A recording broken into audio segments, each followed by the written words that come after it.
do you feel about that? Excited, mostly excited. And it's been a little crazy with the last little push for the album. But every day I'm just like reminding myself this is the moment that I've been waiting for. Just so like enjoy it as much as I can. Taking it all the way to the very end, because we kept getting versions of music, obviously super under lock and key. And they'd everyone was very clear, not final. Not final. And it's like 3 days ago, another version, not final. I'm like, yo, Jenny's pushing this to the very end. This is fire. She's literally in the studio till 4 a.m, like, it's not done. Literally? Literally. So how do you feel now it is? Was it hard to let it go? Was it hard to say, okay, it has to go, it has to be finished at some point? I think that was the biggest lesson that I might have learned off of this album, is that knowing how to stop and kind of limiting myself some time to accomplish something. And I'm not used to that kind of environment, so definitely. Must have been really nice actually to start a process and do some real diligence, some real work into what you want to say and who you want to say it with. And success and pace are great. But it must have been really nice to start this and just know you had some time. Because I'm also so used to just going and after just keep going.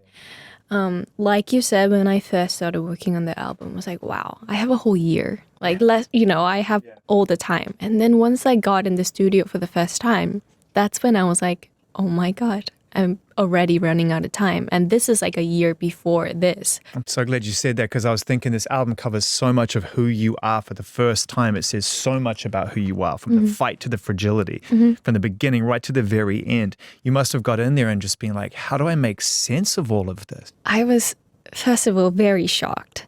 And I didn't realize how much I've been distanced from myself throughout the years.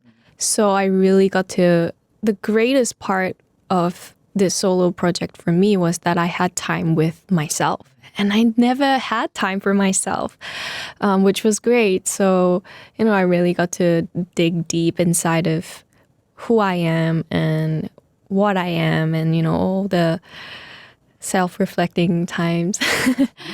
And that's how the album was made, by really just understanding me better. It's real work, that. Oh, so much. And the most difficult. Like, nothing was easy.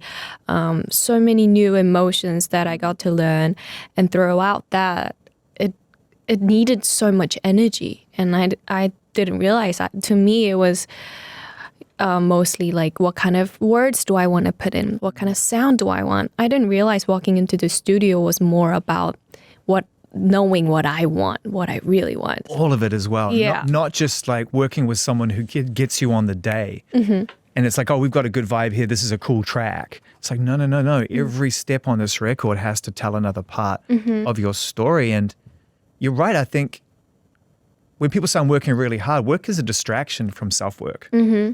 So it's like, who am I actually? Harder work in a lot of ways. No, definitely. We don't get a song like Twin without that. And we're gonna get to that. Oh my God. Yeah, it's a real one. And I think, a lot of people will respond to the honesty on that, but we got to start somewhere else. And the album's called Ruby. And it's one part of a longer name that became a part of your identity, if the story is correct, when you were young and you were trying to figure out who you were. Tell us the story behind that. You were in New Zealand at the time, or this is even earlier than that? This is when I wasn't living in New Zealand. And back then, I guess in the back of my mind, when I was like 11, knew that I want to create this identity for myself. Like, Jenny wasn't doing justice for me. And I was like, I want a longer name. So that's how it was created. What I didn't realize over time was I almost manifested this throughout my years. Like, I knew who I wanted to be at a very young age on. And then it was just a matter of what's gonna make you realize.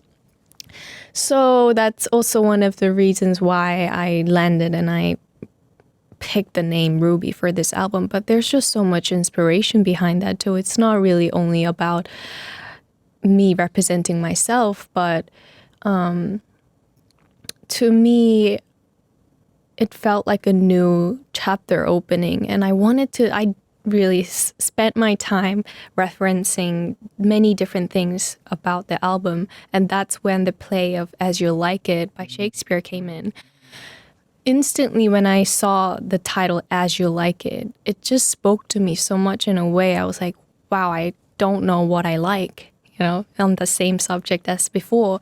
So I told myself, I'm going to make this album as I like it. I don't care what anyone else is going to say about it. So that's where it began. And since I started I got to drop one on that. Now that's profound. That's a huge moment. That's a huge moment for you because you're immediately, from what you're telling me, it feels like divorcing yourself, removing any previous expectations or successes and putting it really squarely in a very simple phrase. Does it move me? I want to talk about the manifestation side of it a little bit more. How old were you when you moved to New Zealand? I was 9. On your own? I was 9 on my own. So I recently found out that my mom spent 2 months with me in the beginning of my trip. Wow, and you didn't remember that. No. She reminded you of that. How I remembered it was I went to New Zealand, I was crying for 2 days, and then I suddenly stopped crying on the 3rd day and enjoyed my life there. Ever since then, that's how I remembered it. And my mom told me, no, I was with you for the first 2 months. And then the 2 days were when she left back to Korea. Wow. Yeah. Isn't it crazy how we compartmentalize these things and remember them? It's a survival mechanism. I know. I was very shocked when I heard this. It's a wild story because, and we're going to play catch up very quickly, but this is the first time we've met. And the story is just so interesting to me that you would make the decision ultimately when given the opportunity to live in New Zealand on your own in order to learn a new language, understand things better. Is this all part of the same manifestation? Was this part of the plan looking back on it now that you maybe didn't even realize that you felt you needed these building blocks? Wow. Which also tells me how much my mom has been such a big supporter of mine. She, from a young age, we traveled a lot. And when I was 9, we were traveling around Australia and New Zealand. And just the fact that she wanted me to have an open eye for the world, not just in Korea, is also very rare in a Korean culture. So hard as well for any parent in any culture to say goodbye to their children at that age. It's such an important age for the bonding of parent and children to say, I understand you have a desire to be elsewhere to learn something new. Huge. That's huge. Every day I'm so grateful that I had my mom with me the whole time, and maybe the fact that she named me Jenny in Korean is a very also rare thing for a Korean name. It's a rare Korean name. So I'm almost like, wait, was my mom a part of this manifestation with me the whole entire time and I didn't know? Yeah. Being unique is awesome as you grow older and your identity becomes your own and you're like, hey, I'm Jenny. That's rare. My story is rare. There's all these rare things about everybody. But when you're a kid and you're trying to sort of find your place in society and in life, those things can sometimes feel a bit isolating. Was it hard knowing what you wanted out of life while your friends and your peers were just being kids? Maybe towards the end, and maybe that's why I knew that's when I needed to go back to Korea, was because I knew that my life, my school life in New Zealand isn't what I want in my life at that point when I was 14. So I think I knew the limits pretty early, and yeah, so I got to make my decision. You obviously have an incredible inner strength, and there's also a side of you which is there's a sensitivity to the way that your fans and people see you, right? It's like this really interesting paradox between strength and vulnerability, I feel, makes up your music. It's really evident here. Do you recognize that? Is that a good sort of observation in terms of your personality, that there's this fierce side to you, but also the side of you that's kind of sensitive? I think that's one of the things that was a struggle for me last year, was understanding that balance of vulnerability and the braveness that I have. I kind of now wanted to really give time and understand what triggers me that way and what makes me feel both things, and learning about